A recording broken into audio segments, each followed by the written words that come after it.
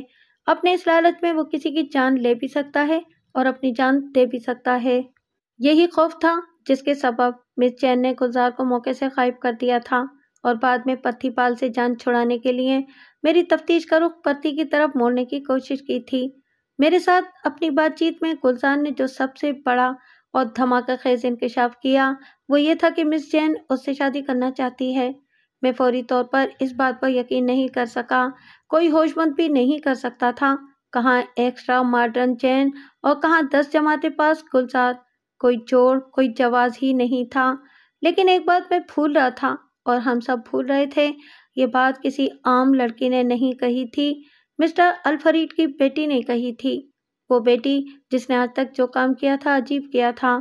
شاید اس کی زندگی کا مقصد ہی دوسروں کو حیران اور ششدر کر دینا تھا، اور پھر ایک روز وہ اپنی زندگی کا سب سے انوکھا کام بھی کر گئی۔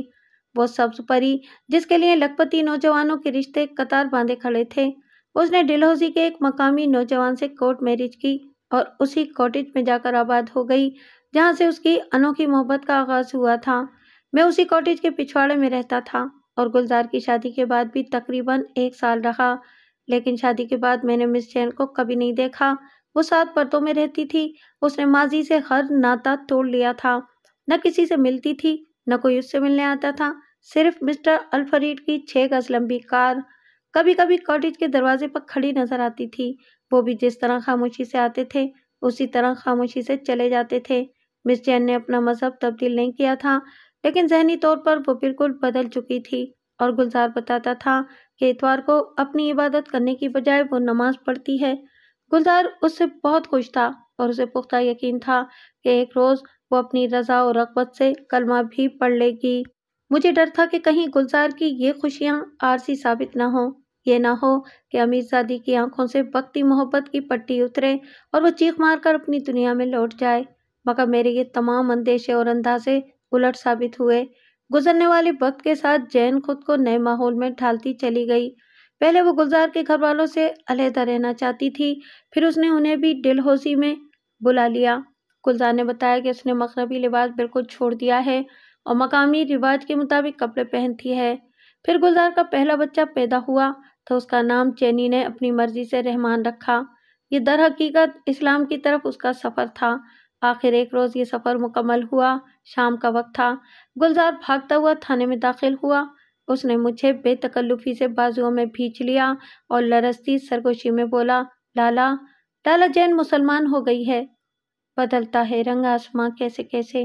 سچ کہا ہے کسی نے کہ برا شخص جب دل کی گہرائیوں سے اچھا بنتا ہے تو اچھے اچھوں کو پیچھے چھوڑ دیتا ہے۔